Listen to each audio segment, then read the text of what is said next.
everyone to the introduction to Masechet Bava Batra. Bava Batra is the third gate. Baba means gate and Batra means last. So it's the third and last gate of the tractate Nezikin. As we've mentioned before, Bava Kama, Bava Metzia, and Bava Batra were originally all one long tractate called Masechet Nezikin. And these were divided up to make them more accessible with 10 chapters in each tractate. And as those who have been studying Bava Metzia will see, this means that actually the last chapter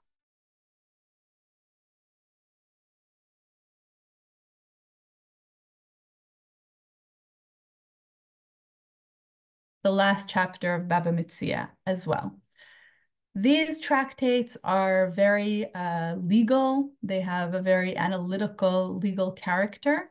And for this reason, these three Masechtot are some of the central Masechtot that have been learned in yeshivot for generations.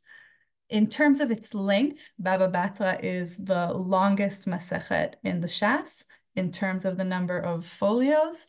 However, this has to do not with the length of the Gemara itself, but also with the fact that Rashi's commentary breaks off in the middle of the third chapter, Perek Chizkat Batim, and from there, the commentary that continues is Rashi's grandson and disciple, the Rashbam, who writes in a much more lengthy style, much closer to the Tosfot, and therefore his writing takes up more page on the daf, which means that Bava Batra ends up having more dapim. So if we look at the difference between the three Bavot, Bava Kama deals with challenges and disputes that have to do with monetary damage or with physical damage that one person makes to another person or to the property of another person. Bava Metzia deals with disputes about property and ownership in everyday life, in the marketplace, in deals that are made between people, in relationships that have to do with employer-employee. And Bava Batra rounds out the picture with disputes primarily about property, focusing more on immovable property and the relationships between neighbors and inheritance laws. As a whole, we can say that all of these discussions that have to do with Dinei Mamonot in these three tractates are founded on the basic principle that a person has a right of ownership regarding one's own body and also regarding one's own property. And interestingly, it's rare that we hear about how the government or how different institutions interfere in these disputes with signs, for example, fines, or taking charge of someone's property. And instead, the Beit Din and the judicial system as a whole is in the background of these masechtot, and its main function seems to be to arrive at some kind of arrangement that is as fair as possible to the different sides, or sometimes even to arrive at some kind of compromise. And only in the next Masechet in Sanhedrin, we'll hear more about how the judicial system functions. Another point about the relationship between the three different Bavas is that, in a sense, we can see the Bava Batra as trying to preempt the damages that are created in Bava Kama and Bava Metzia.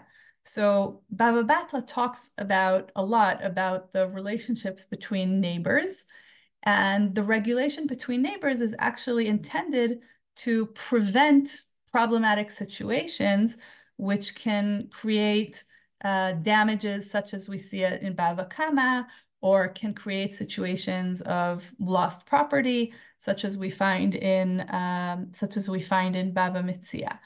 So from the very beginning of the Masechet, which talks about two neighbors and the need to create a border between them, some kind of wall or some kind of mechitza between the two sides, we can see this symbolically as a kind of way to prevent and preempt the disputes that can arise and that can then devolve into disputes that we've seen in Bava Kama and Bava Metzia. Another point to pay attention to is that whereas Bava Kama and Bava Metzia are based on commentary to verses in the Torah, and especially with Bava Metzia, we saw how the sequence of the Masechet really follows the sequence of the Psukim in the Torah. Already the Rambam commented on the fact that the laws of Bava Batra are primarily based on takanot chachamim, on edicts of the rabbis, and not on verses from the Torah. And these edicts and decrees are actually mainly focused on regulating society. And so we'll see a very important phenomenon that we'll see throughout the Masechet is that the Masechet is based on all kinds of psychological or social principles about society and about people. For example, the idea hakol keminhag hamedina, everything is done according to the custom of the land, or the idea of chazakah, the idea of a legal presumption about how people behave or about how society behaves. These are all ways of looking into how society works and using the reality that already exists in order to create legal principles and in order to build the common good, to build the mutual society in a way that is suited to the behavior that already exists in society. I want to focus on the laws of neighbors, which are one of the main themes of this Masechet. Neighbors are a kind of relationship that creates a kind of partnership, but it's different from the legal partnership that we're used to thinking about in the other Masechtot, in Nezikin. A partnership is created through a voluntary act on behalf of two people who want to create this partnership. By contrast, neighbor relations are not necessarily created through a voluntary act of the neighbors, and it can't always be dissolved in that way as well. So this special relationship of neighbors is a partnership that's created by the very fact that people live side by side as neighbors. And it's a kind of necessity of reality that is not chosen by either of the sides. It's just something that exists by the very fact that two people live next to each other. And the relationship can become stronger or it can become weaker. They can be more entwined with one another or less entwined with one another. But you cannot cancel this relationship unless you move away and are no longer the neighbor of this person. So the tractate begins with a discussion of hezek re'iyah, the damage created by vision, which is basically a principle of based on the idea that everybody has a right to privacy. And when our neighbors can look into our window or even into our yard, into our personal space, then that raises the question, is that actually some kind of damage? And I think that the fact that the tractate begins with this example is a perfect example of the uniqueness of the relationships of neighbors, because this kind of relationship is a really delicate relationship. On the one hand, neighbors are not people who have legal ties to one another, and they're not people who have familial ties to one another. On the other hand, living next to another person creates a kind of intimacy that you don't necessarily have with a business partner or even with a family member who lives far away. So the idea that you need some kind of wall or some kind of separation is a symbol of the sensitivities that are created between neighbors and really symbolize the unique phenomenon of neighbors as a separate kind of partnership from a business partnership or from a family relationship. And we'll see that many of the questions that arise in the Masechet deal with the extent of damage that arises when I do something within my own property. How does that affect the people around me? So questions of pollution, questions of noise, questions of things floating from one side of a fence to another side. And these questions have, over the past few decades, become extremely relevant, not only for two individual neighbors who are living one next to another, as in the time of the Talmud, but as our circumstances change. And as we live in more densely populated areas, then the different relationships between neighbors become much, much more complex. And not only that, but living in a world which is becoming a global village, the concept of a neighbor also becomes broadened because when one country uses chemicals in their agriculture, which can be very, very damaging to another country over the border, or when vehicles are emitting poisonous gas, which can have an effect hundreds and thousands of kilometers away from where they're emitting those gases, then the relationship of neighbors becomes a question not only of two individuals living next to one another, but also between countries, between states, even between continents. So this is something to really keep in the back of our minds when we're learning the Masechet, because many of these principles are evoked in modern halachic discussions about environmentalism and other issues that have emerged in the modern world. I want to focus on chapter 2, which discusses neighbor relationships, and I'm going to share the screen so we can see chapter 2.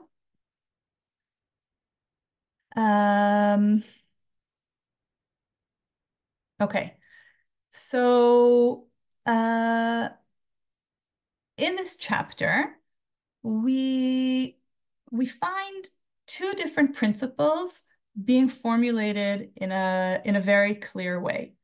On the one hand, we have the basic obligation, which limits a person's actions so that that person does not create any damage for a neighbor.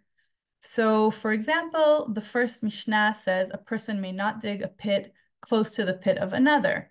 And similarly, one may not dig a ditch or a cave or a water channel or a launderer's pond unless he distance all of those things, which can create damage, 3 handbreadths from the wall of another, and you have to put plaster, you have to plaster lime on a place where there's water so that it won't run into another person's pit or anything else. And this continues all throughout this chapter. One must distance seeds, one can't operate a plow, one must distance a mill. All of these have to do with two neighbors who have a field next to each other.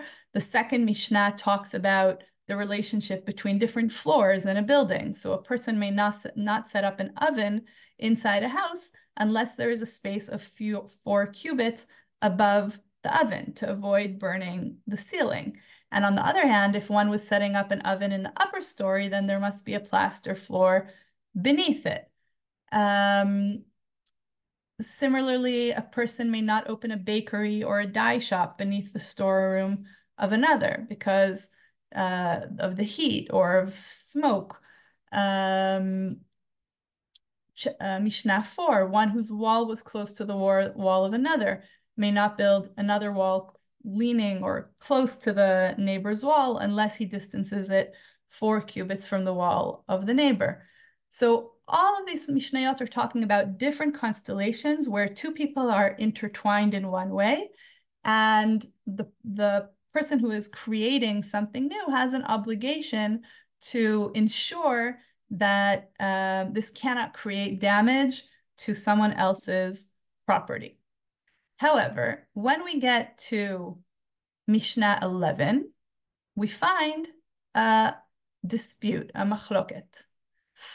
So this Mishnah is talking about a tree whose roots can create damage to someone else's cistern or pit.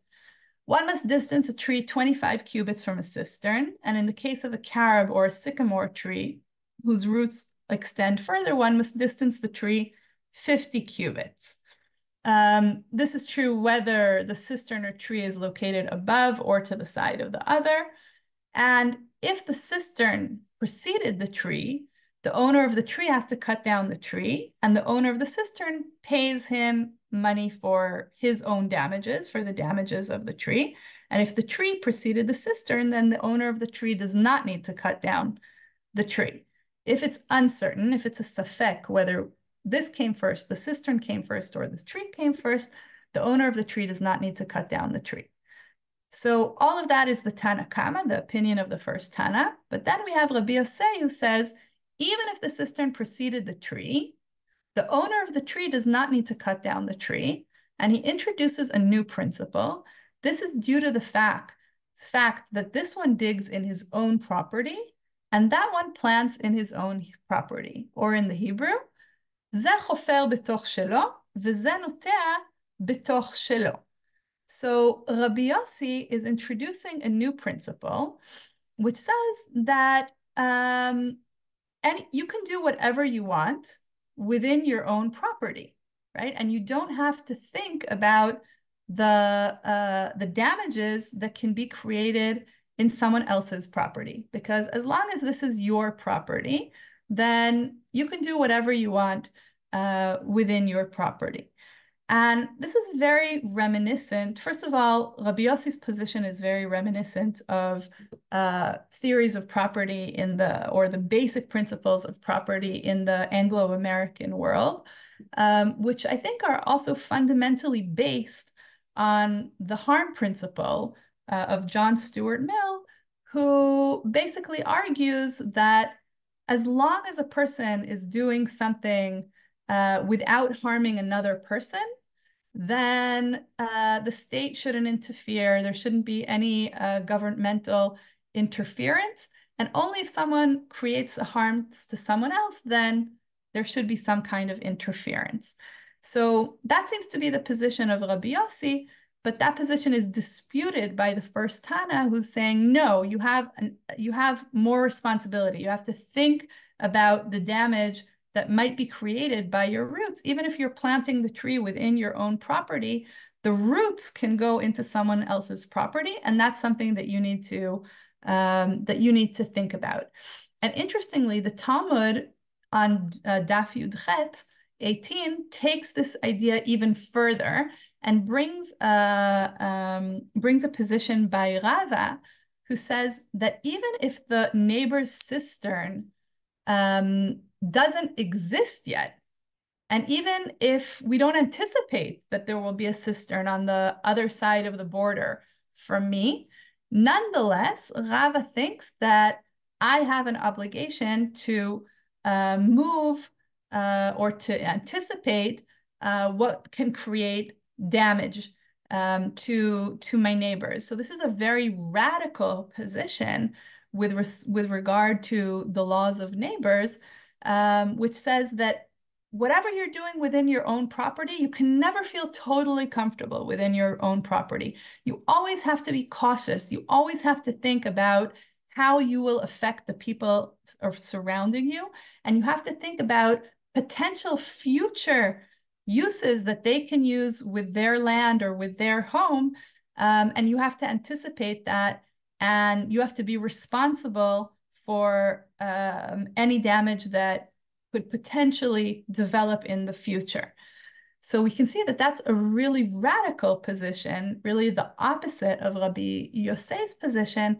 And the different positions throughout this chapter in the Gemara are trying to balance this very strong duty of caution or obligation to be extremely careful. And on the other hand, the right of a person to do whatever they want within their own property. And it's clear that this position of Rava is a deviance from the Mishnayot, because the Mishnah is really only saying that you have to be careful about the damage you can create when there's already a cistern on the other side. Your neighbor already has a cistern or something that you can damage.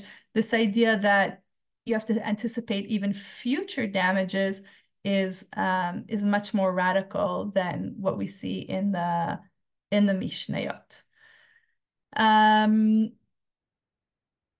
This also raises many questions about causation that we've already encountered in Baba Kama and in Bava Metzia. The questions of how do we know that the damage is direct, right? And what is the extent of directness that we need to see between the damage that I do and the results of the damage in order to say that I created that damage. So we'll see the principle of gire didei, of shooting an arrow, and seeing the direct relationship between the damage that I create and the results of the damage. So that will be another theme that will be developed throughout the Masechet. So if we want to survey the different chapters of the Masechet, so the first two chapters are really a unit together with the last chapter of Bava Metzia, all dealing with the laws of neighbors. Chapter 1 deals with laws of joint property, for example, the right to privacy, for example, how do we dissolve a partnership that has to do with property. Chapter 2 deals with the responsibility of a property owner towards his neighbor. For example, responsibility for pollution, responsibility for noise, responsibility for bad smells.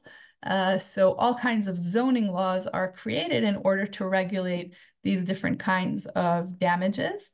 And similarly, dealing also with issues of what a person is forbidden to do within one's own property, out of the fear that they will damage someone else's property.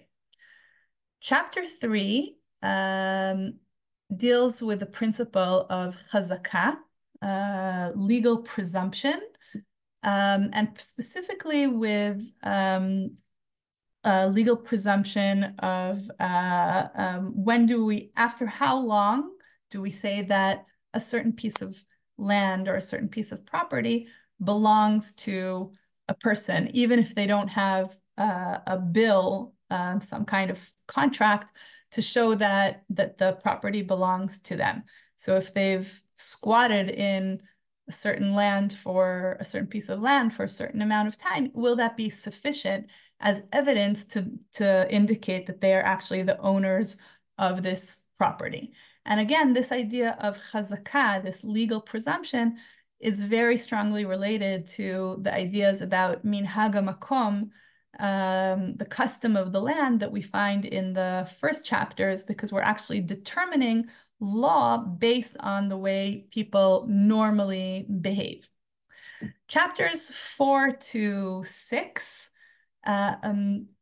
deal with different aspects of one problem, one issue. What is included in a transaction, the transaction of the sale of a certain kind of object when the two different sides haven't determined precisely what is the extent of this deal. So chapter 4, which is called Hamocheret Habayit, one who sells the house, deals with immovable property. Basic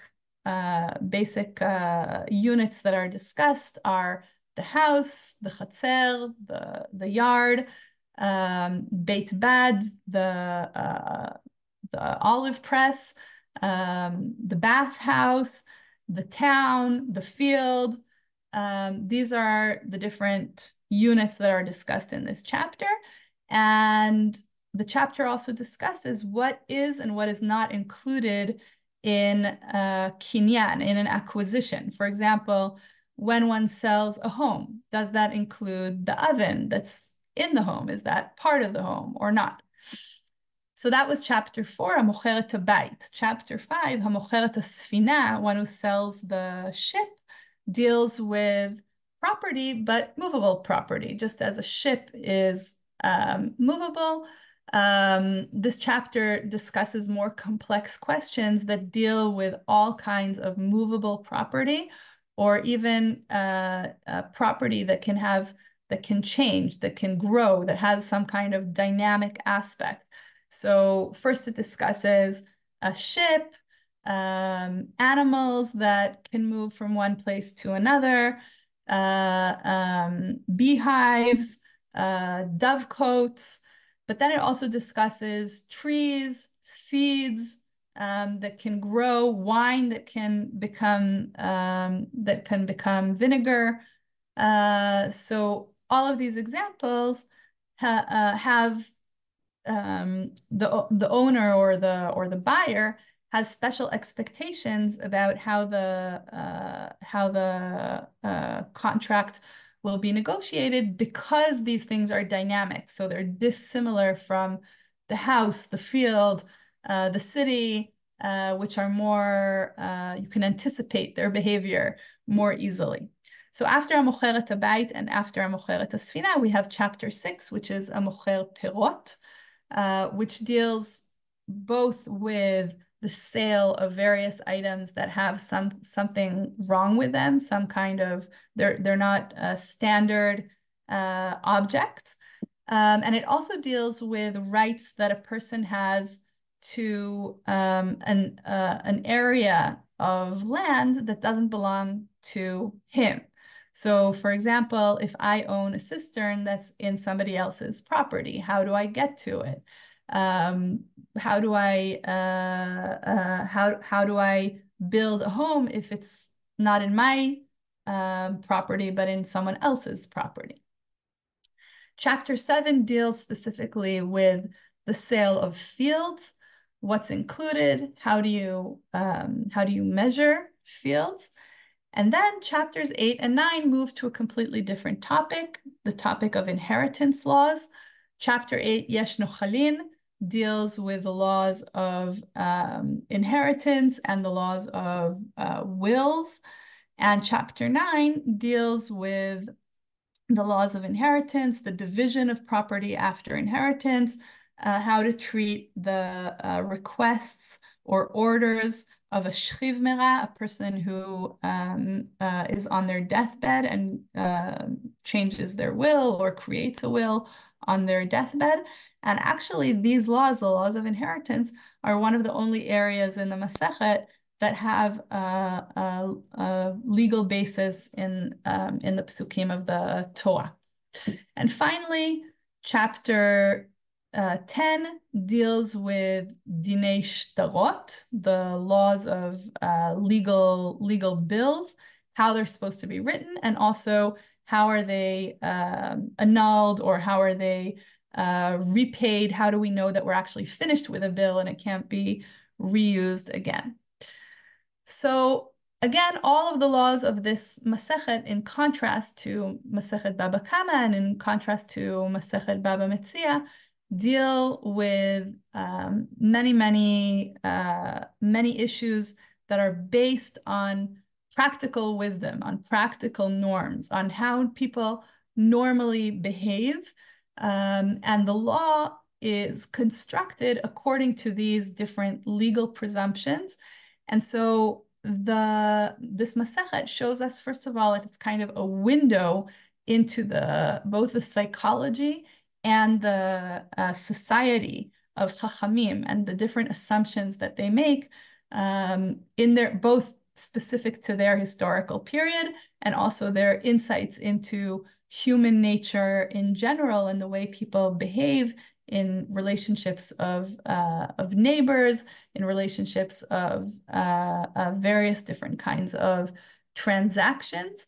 And so this Masechet teaches us a lot, not only about law, but also about history and about society and about psychological insight of the Chachamim. Enjoy this Masechet, and we will meet again, but not for many months.